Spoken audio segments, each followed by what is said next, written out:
मी आज मॅगी केली आहे, पण मॅगीची भेळ करते मी आज. आम्ही नेहमी अशीच खातो. आज तुम्हाला दाखवते. मॅगीचं जसं आपण करतो हे बघा, मॅगी करून घेतली मी. पाणी घालून त्यातला मॅगीचा मसाला घातलाय. थोडंसं आपला घरचा गोडा मसाला, नाही आमचं मसाल्याचं तिखट घातलंय, थोडं जरा स्पायसी होण्यासाठी.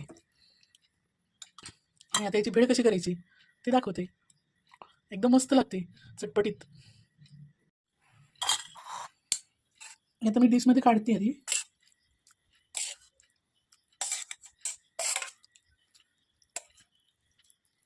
थोडं पाणी जास्त घालायचं.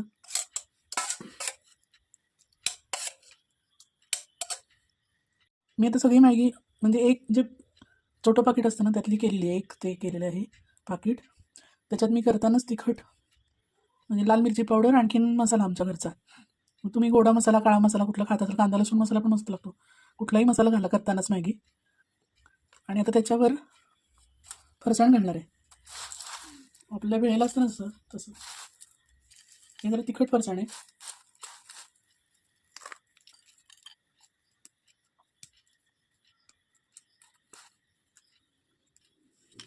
फरसाण घालायचं, कांदा घालायचा बारीक चिरलेला भरपूर,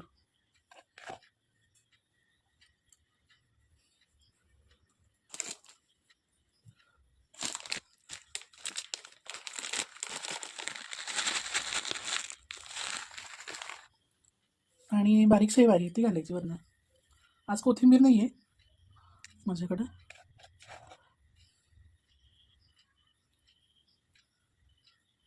तुम्हाला जर टॅमॅटो आवडत असेल तर टॅमॅटो पण घालायचा चिरून. अशी हिरवीगार मिरची घ्यायची, त्याच्याबरोबर खायची. ही कच्चीच मिरची आहे, मला आवडते अशी. मस्त लागते, खाऊन बघा एकदा आणि करून बघा. तुम्हाला जर टॅमॅटो आवडत असेल तर टॅमॅटो पण घाला बारीक चिरून, आणि कोथिंबीर घाला. आणि आता हे मिक्स करायचं असं मस्त, आणि खायचं. खूप सुंदर लागते, बघा करून एकदा मॅगीची भेळ. माझ्या ताईला तर खूप आवडायचं हे. आणि असं खायचं.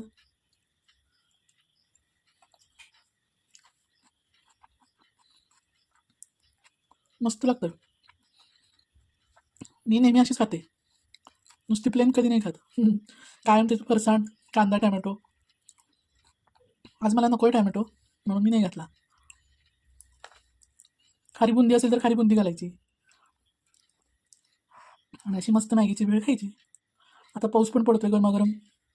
अशी मॅगीची भेळ करून बघा कशी लागते. आवडते का तुम्हाला? आणि नक्की चॅनलला लाईक करा, शेअर करा, सबस्क्राईब करा, बेल आयकॉनचं बटन क्लिक करा. पण ही रेसिपी नक्की तुम्हाला आवडणार, मला खात्री आहे. एकदा करून खाऊन बघा. आणि आपला मसाला घालायचा, घरातला आपला जो कुठला मसाला वापरतो आपण तो घालायचा मात्र विसरू नका. जरा तिखट केली ना अशी स्पायसी, की आणखीन मस्त लागतं, झणझणीत, चटपटीत. चलो, मी आता खाते, जर गार होईल माझी मॅगीची वेळ. आपण बाकी चिरमुऱ्याची वेळ थंड खातो, ही गरम गरम खावी लागते तर मस्त लागते.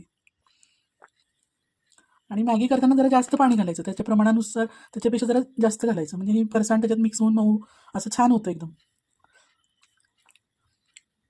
चला, बाय बाय.